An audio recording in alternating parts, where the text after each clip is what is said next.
Dia akan memaknai kalimat-kalimat yang sering Anda baca ketika sholat.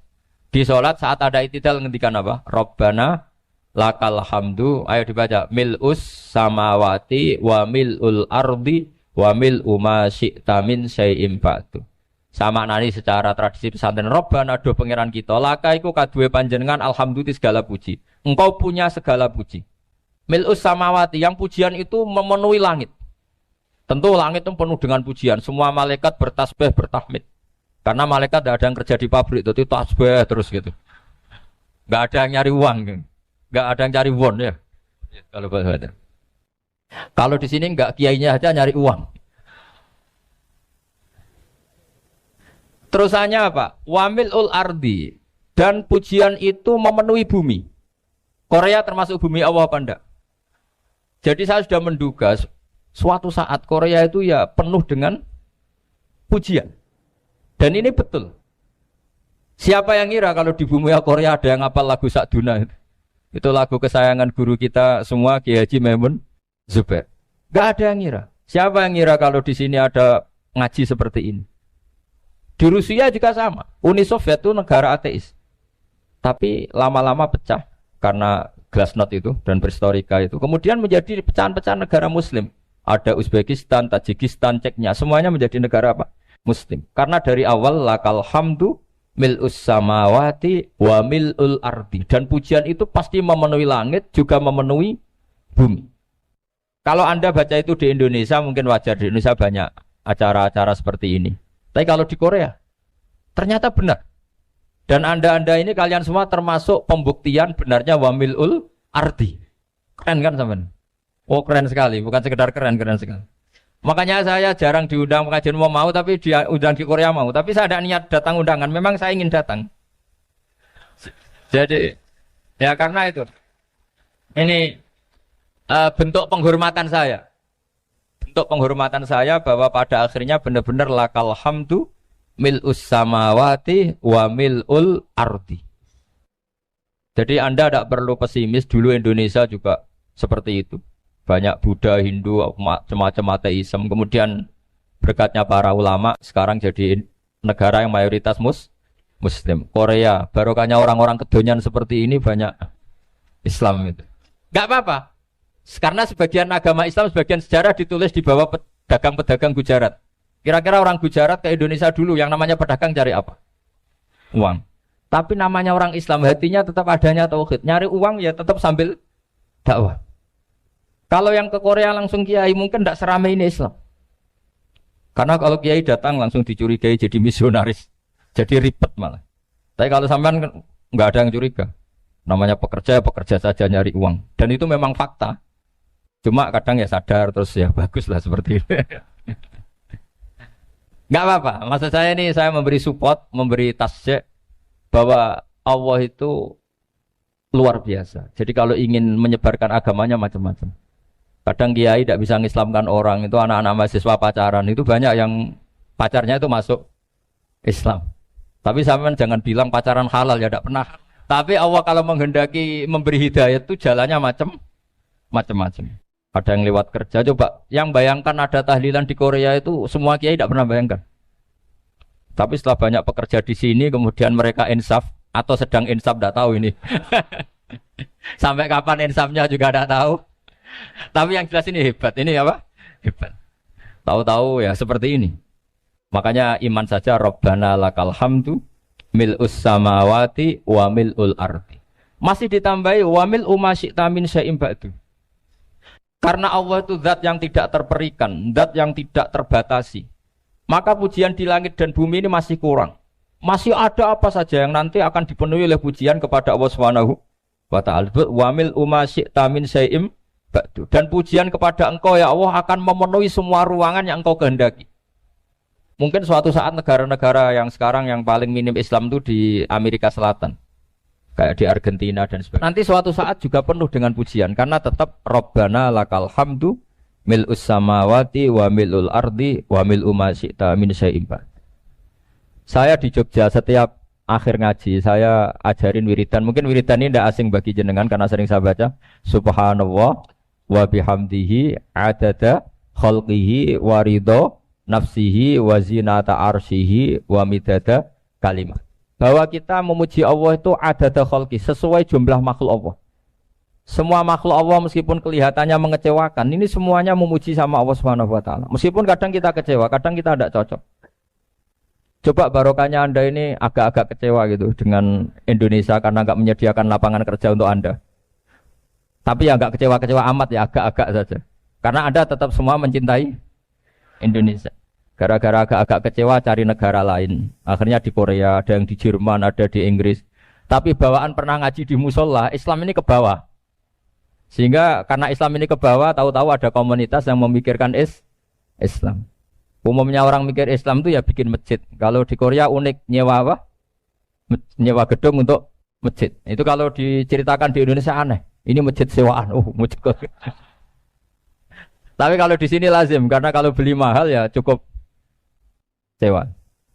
Saya tidak tahu kalau dalam terminologi agama tempat Anda sujud ini nanti jadi saksi di akhirat.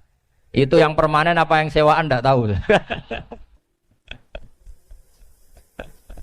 Jadi nanti bumi ini tanya, ya saya ya Allah pernah dipakai sujud, tapi setelah 1 tahun nggak kuat menambah lagi.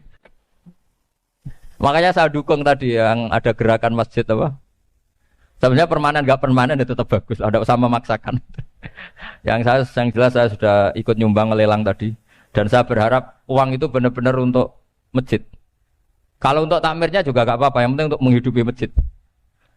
Saya juga termasuk kiai yang gak suka kalau hukum itu terlalu fanatik. Misalnya uang ini untuk masjid, kemudian imamnya diterlantarkan. Karena alasannya ini untuk masjid. Imam kan gak masjid. Nah ini kalau imamnya gak diservis, kemudian mutung terus pulang ke Indonesia. Ini jadi masalah. Tapi saya juga gak suka kalau ada negara gitu. Betul-betul saya gak suka. Yang imamnya itu terlalu diservis. Ini buruk sekali kan. Pernah ada anekdot, ini anekdot tapi nyata. Ada negara yang sangat sehat, Islamnya sangat sehat. Itu imamnya 1 bulan tuh digaji 70 juta. Kira-kira 70 juta dibagi 1 hari berapa? 5 sholat ya? 5 kali 30 berapa? Kira-kira saja. 150. Berarti per sholat dapat berapa ya? Kira-kira kan biasa potong gaji kalau berapa kira-kira? Singkat cerita, si kiai dari luar negeri tadi cerita apa Indonesia? Kiainya miskin-miskin, datang ke masjid kan kadang pakai ontel, adzan sendiri, qomat sendiri, sholat sendiri kadang. Itu nasib orang-orang Sragen dan Salatiga sebagian. Itu yang lapor karena mereka itu. Kalau Rembang insya Allah enggak. Tapi ada semuanya Salatiga, sebagian begitu. Itu yang cerita kiainya, bukan ini bukan hoax. Memang kiainya cerita. Nasib kiai di Salatiga Gus katanya. Itu digojlok. Tapi tetap sholat. Sehingga cerita orang tadi cerita, imamnya di sana naiknya Mercy, muadzinnya pakai BMW. Itu tetangga sebelah Indonesia banyak yang fasilitas imam seperti itu. Karena gajinya sampai 70 juta. Setelah dia cerita bangga karena negaranya mengapresiasi imam sholat, sama kiai Indonesia dia omongin gini. Makanya kamu sholat terus, takut potong gaji ya gitu. Itu kagetnya bukan main dia. Dikira itu satu sifat kelebihan negaranya, ternyata buruk sekali karena imam sholat karena takut potongan gaji. Akhirnya ke Indonesia bangga, alhamdulillah kita sholat tambah gaji. Dan tetap sholat. Keren mana yang digaji sama Anda? Ini yang di atas ini banyak calon imam itu. Tidak keren mana imam yang digaji sama Anda?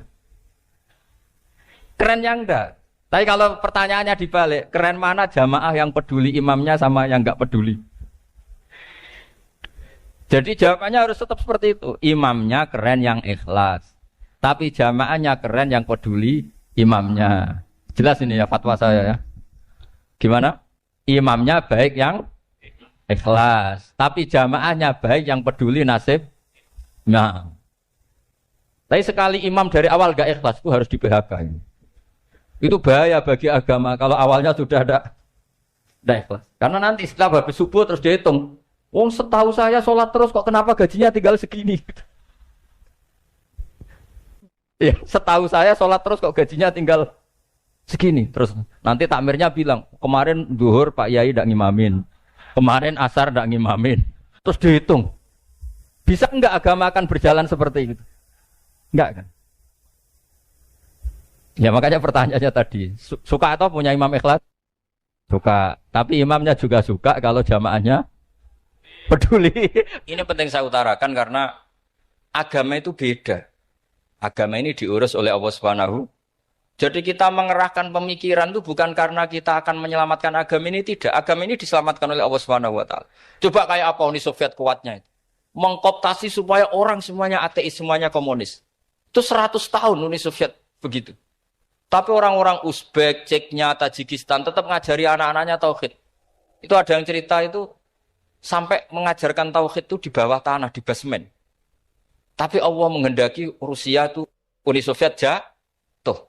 Ketika jatuh, negara-negara ini langsung menjadi negara Islam, yaitu Uzbek, Tajikistan, Ceknya. Mungkin nggak mereka langsung menjadi negara Islam, andai kan saat menjadi Uni Soviet benar-benar menjadi ateis. Nggak mungkin kan? Karena saat dikooptasi Uni Soviet, akidah mereka tetap tauhid. Cuma nggak berani muncul. Artinya apa? Uni Soviet nggak bisa menghabisi Islam. Kurang kerennya Uni Soviet zaman itu. Bisa nggak menghabisi Islam? Nggak bisa. Donald Trump dulu termasuk Islamfobia. Tapi setelah dia anti-Islam, malah orang Amerika demo supaya memperhatikan Islam. Nggak bisa. Makanya Korea pun nggak bisa menghabisi Islam. Kalau sampean menghabisi Islam sendiri bisa. Karena terus gak mau sholat, gak mau zakat itu sampai, tapi sampean tok yang Islamnya habis, Islam tetap baik-baik saja. Makanya ini penting saya utarakan supaya kamu pede bahwa agama ini pernah dibawa orang yang pedagang. Ya soal ada sebagian pendakwah yang ikhlas ya banyak, tapi sejarah yang gampang kita lihat adalah Islam itu dibawa oleh apa? Pedagang Gujarat, pedagang India. Nggak apa-apa, sejarah itu meskipun sebagian menentang nggak apa-apa, tapi sejarah itu tetap ada. Pasti sebagiannya memang seperti itu. Dan itu tidak masalah. Saya ulang lagi, itu tidak masalah. Coba dulu pemain bola kalau di Inggris itu kalau mau sholat susahnya bukan main. Apalagi kalau mau puasa. Kalau di sini kerja puasa katanya mati lu kalau apa? Puasa. Kalau mau sholat katanya dicari mana ini berhalanya kok. Kata orang-orang ateis kan gitu, dicarikan patungnya. Kali ini sholat kok nggak ada patungnya, ini gimana ini. Ya ngalamin gitu. Tapi Allah Maha Kuasa. Banyak investor mana itu Dubai atau Qatar yang tertarik investasi di dunia bola. Kayak Sulaiman Al-Fahim makanya beli Manchester City. Itu sekarang pelatihnya negara orang sholat gak berani. Bahkan di tengah stadion dibangunkan masjid. Kalau sampai daftar jadi muadzin bisa. Apa nyanyi Sakduna di sana juga bisa. Dulu Aljazair bencinya bukan main. Apa Perancis sama orang Islam itu bencinya bukan main. Barokahnya Zidane pemain bola dan juara dunia. Terus Zidane turunan Aljazair. Akhirnya orang Perancis itu mencintai Islam. Itu barokahnya sepak bola. Allah punya sekian cara untuk mengenalkan Islam. Di Perancis dikenalkan lewat pemain sepak bola. Nah di Korea ini yang agak unik dikenalkan lewat pecinta wong. Saya jamin ini tidak apa-apa, sudah tidak apa-apa, sudah aman, pokoknya aman. Saya jamin aman. Pokoknya alhamdulillahilladzi hadana lihada wa ma kunna linahtadiya laula an hada. Karena agama ini dibawa oleh Allah Subhanahu wa taala, yang menjaga juga Allah Subhanahu wa taala. Sama tidak usah khawatir. Kalau ada kelompok tertentu yang mengkhawatirkan Islam, sekarang Islam bahaya gini-gini, itu kurang rojak, itu kurang optimis itu. Harapannya sama Allah tipis, harus ngaji lagi. Agama ini limangka nayarjuwa hawal yaumal akhir. Agama ini bagi yang terus-menerus berpengharapan kepada Allah Subhanahu wa taala. Agama ini limangka nayarjuwa, coba bahasa Arabnya roja yarju rojaan. Maknanya harapan. Jadi agama ini bagi yang selalu berpengharapan, bukan yang pesimis, bukan yang hati kecil, apalagi yang tukang putus asa. Coba agama ini begitu luar biasa dibawa orang yang macam-macam. Tadi di Perancis itu dibawa oleh pemain apa? Bola. Ada masjid di Inggris itu ya dibawa mahasiswa-mahasiswa itu yang dulu sebagian yang nggak pernah ngaji, setelah di Inggris bikin komunitas pengajian. Di Korea dibawa di pecinta apa? Tapi lama-lama cinta Tuhan. Karena ya memang sebenarnya sudah cinta Tuhan. Cuma ya cara cinta ini nunggu punya uang ah. Ya sudah, alhamdulillah seperti ini sudah luar biasa sudah. Insya Allah diterima oleh Allah Subhanahu wa taala. Saya selalu berharap Semoga ini tetap satu bukti bahwa Allah itu harus kita sembah di mana-mana. Karena tadi Allah akan selalu Rabbana lakal hamdu mil'us samawati wa mil'ul ardi wa mil'u ma syi'ta min syai'in ba'du. Bahwa pujian kepada Allah akan selalu memenuhi langit dan memenuhi bumi. Bumi Korea termasuk buminya Allah. Makanya pegangan yang saya minta sama pengurus untuk di-share adalah Dawi Rasulullah Shallallahu Alaihi Wasallam. Mungkin nanti panitia harus mengeser itu. Ini Musnad Ahmad, riwayat dari Imam Ahmad. Al-Bilad, Biladullah. Sudah punya? Nanti di-share ya, yang gitu. Al-Biladu, Biladullah. Bahwa negara hakikatnya adalah negara Allah. Wal ibad, ibadullah. Semua hamba hakikatnya adalah hamba. Di hadis itu, fahaitsuma asabta khairan fa'akim. Kapan saja kamu menemukan kebaikan di tempat Anda berdomisili, fa'akim. Kamu tidak apa-apa di sini. Kamu di sini dapat uang, dapat masjid, dapat sewa masjid. Tidak tahu sewa apa permanen, pokoknya itu bagus gitu. Buminya dirayu. Bumi meskipun ini enggak permanen, tapi tetap jadi saksi loh ya. Harus ada kompromi ini. Karena kalau dengar orang Indonesia jadi aneh, masjid kok nyewoi. Tapi aneh di Indonesia, ada aneh di sini. Sampean tenang saja. Tentu malaikat pencatat di sini juga sudah tahu kalau sebagian masjid itu sewaan. Jadi ya ada eskal-eskal amat lah, sudah. Enggak janggal-janggal amat karena kondisional Jadi saya nanti minta panitia supaya mengeser tadi hadis riwayat siapa? Imam Ahmad bin Hambal yang diriwayatkan oleh salah satu minal asyrah al-mubasysyirina bil jannah yaitu Zubair bin Awam. Nabi ngendikan al-biladu biladullah. Negara mana saja adalah negara Allah. Wal ibad ibadullah. Semua hamba adalah hambanya Allah. Fahaitsuma asabta khairan, di mana saja kamu mendapatkan kebaikan, fa'akim. Kamu tidak apa-apa berdomisili di sini. Ya saya mohon ini penting sekali. Pokoknya saya mohon kalimat tauhid ini dijaga. Karena kalimat tauhid ini kata semua ulama, kasyajaratin thayyibatin asluha tsabitu wa far'uha fis sama. Dan kalimat tauhid ini pasti tu'ti ukulaha kullahinim bi'idzni rabbiha. Kalimat tauhid yang dibawa umat Islam seluruh dunia. Meskipun dia orang fasik, orang enggak benar, tetap tu'ti ukulaha kullahinim bi'idzni rabbiha. Kalimat ini akan membawa berkah bagi orang yang dihinggapi atau didomisili umat Islam. Coba sebagian nanti orang Korea menjadi muslim itu karena di sini ada komunitas pekerja muslim, kemudian menyisakan atharul Islam. Jejak-jejak Islam. Enggak apa-apa. Pasti kalimat ini tu'ti ukulaha kullahinim bi'idzni rabbiha.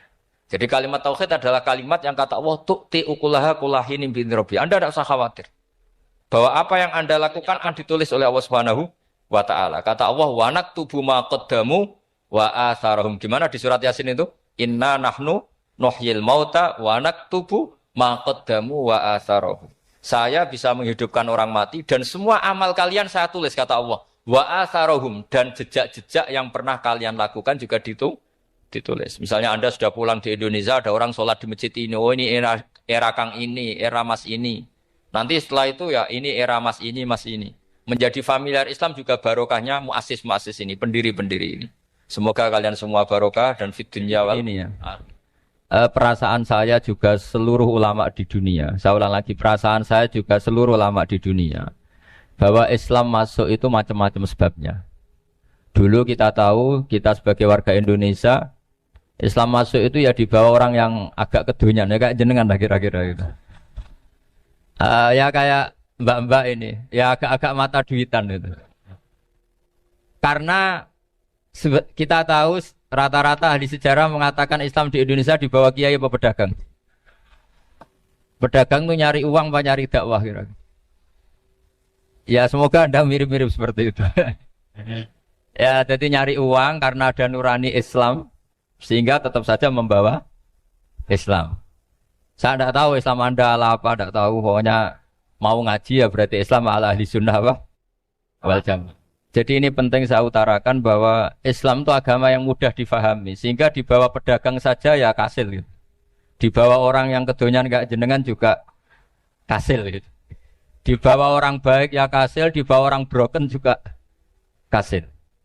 Ini penting saya utarakan karena saya ngaji di mana-mana bilang ciri utama kebenaran absolut adalah kebenaran yang bahkan orang enggak benar saja bisa bawa. Tapi bukan berarti saya dukung Anda tidak benar, kan sudah tidak benar dulu sebelum kenal saya. Tapi nggak apa-apa, nggak benarnya umat Islam insya Allah dimaafkan sama Allah Subhanahu. Ya asal tobat maksudnya. Nggak, ini saya beri satu konstruksi pikiran yang saya sering utarakan di ngaji saya. Sampai sekarang saya coba saat tes ini kan di kampus ya, di apa bacanya ini Kim University yang global leader apa in the world itu. Ini keren lah. Jadi acara ilmiah kita ditakdir di gedung apa? Kampus, gedung universitas di begini. Kalau 1 ditambah 1 2 itu namanya hakikat. Ciri utama hakikat adalah siapapun akan menerima. Saya sekarang tanya sama Anda, kira-kira 1 tambah 1 2 itu musuh Anda pun mengatakan 2 apa tidak? Ya. Pekerja Korea ya bilang 2, rektor Al-Azhar juga bilang 2. Kamu yang sekarang sedang mungkin sebagian broken sama istri juga bilang 2. Istri kamu yang mangkal sama kamu juga bilang 2. Yang cemburu ya bilang 2, yang dicemburuin juga bilang 2. Karena begitu mudah kebenaran absolut diterima oleh siapa saja.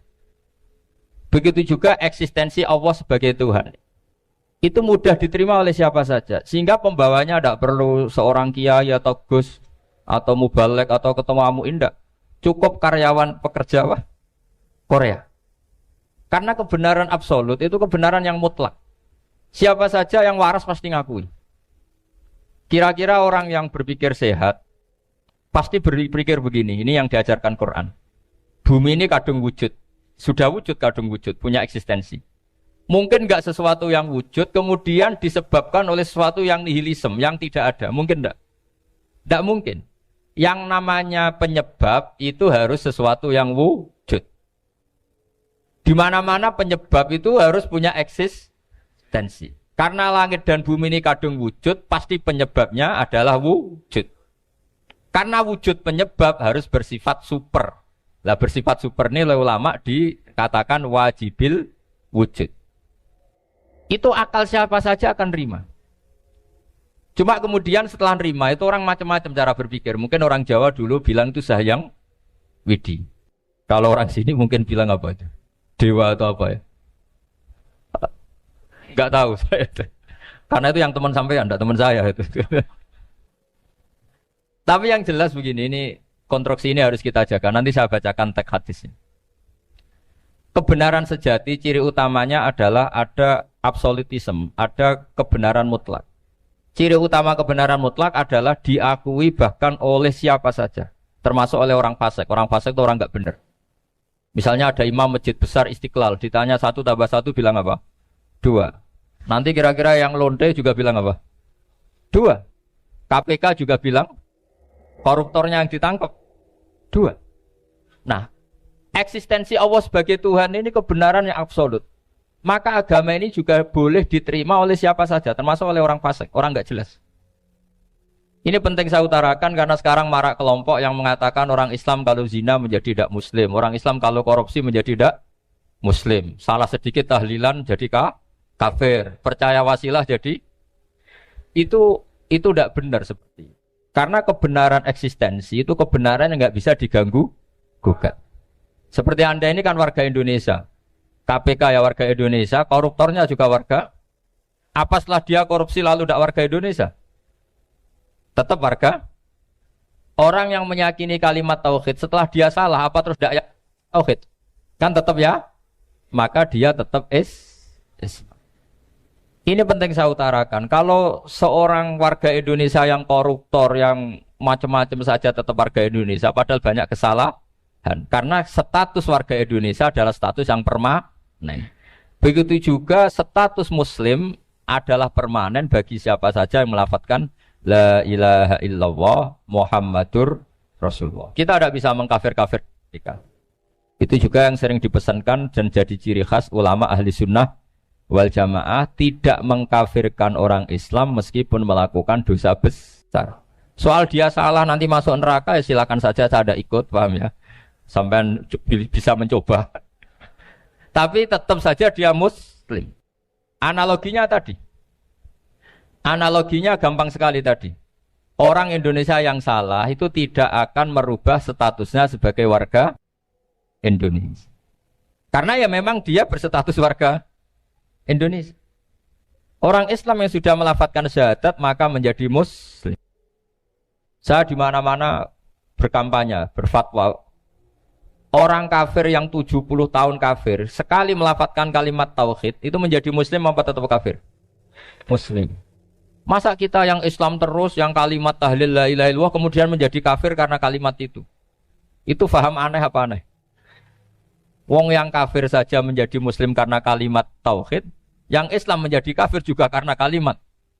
Ini ngajak apa-apaan? Ya ngajak goblok-goblokan, kira-kira kan gitu. Ini penting saya utarakan karena ini penting. Nah, setelah kamu yakin tauhid, ciri utama tauhid itu apa? Menstatuskan sesuatu sebagaimana hakikatnya.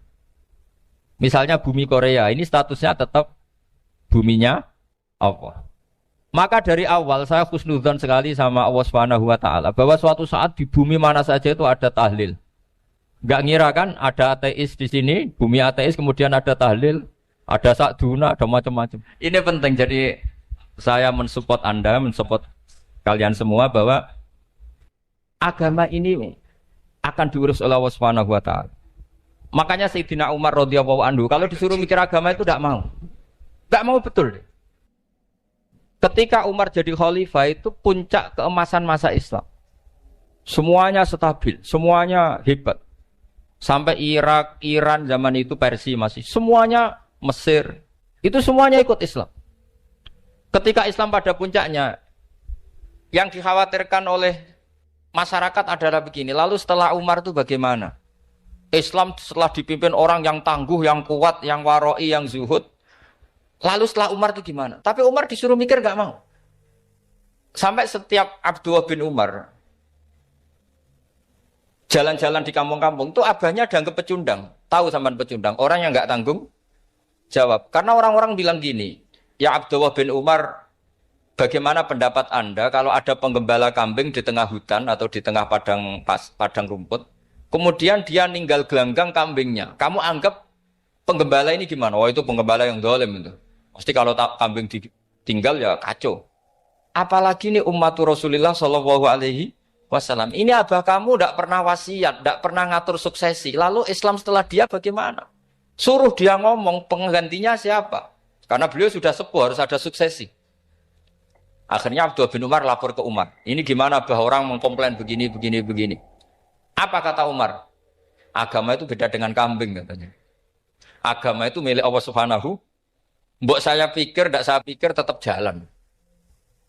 Nah ini terbukti. Jangan ulama ya ndak, mufti ya ndak, tapi bisa menjalankan agama. Kalau agama sampean pikir malah rusak. Sudah pokoknya lakukan saja, tidak usah dipikir. Akhirnya betul. Karena agama ini milik Allah. Soal kita serius memikirkannya itu karena khidmah. Karena kita ingin berbakti pada agama. Tapi Anda tidak boleh berpikir kalau agama ini butuh pemikiran Anda. Beda loh ya. Kita khidmah agama serius karena kita ingin mengkhidmai agama. Tapi agama ini tidak pernah butuh kita. Karena agama ini akan diurus oleh Allah Subhanahu. Coba pas sampean kecil, orang jilbaban di Indonesia itu banyak apa banyak sekarang? Banyak sekarang. Kiainya mutu orang dulu apa mutu orang sekarang? Tapi perkembangan Islam itu ramai sekarang apa ramai dulu? Ramai sekarang.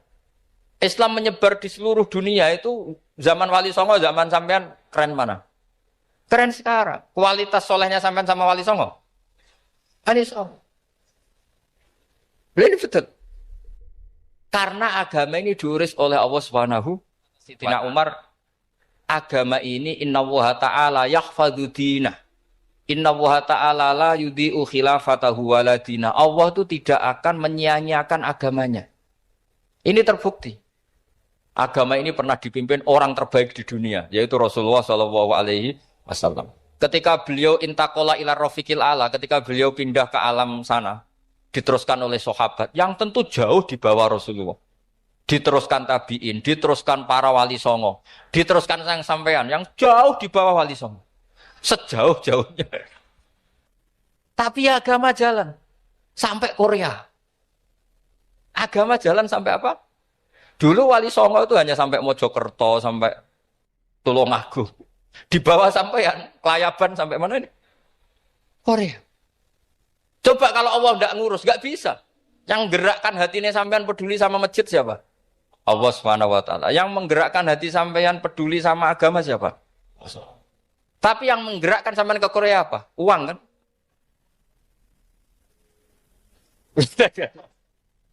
Enggak, enggak apa-apa, jujur saja, jujur ya, santai aja. Ini bagian dari keramatnya jenengan. Niatnya agak bener tapi dibenerin Allah di sini.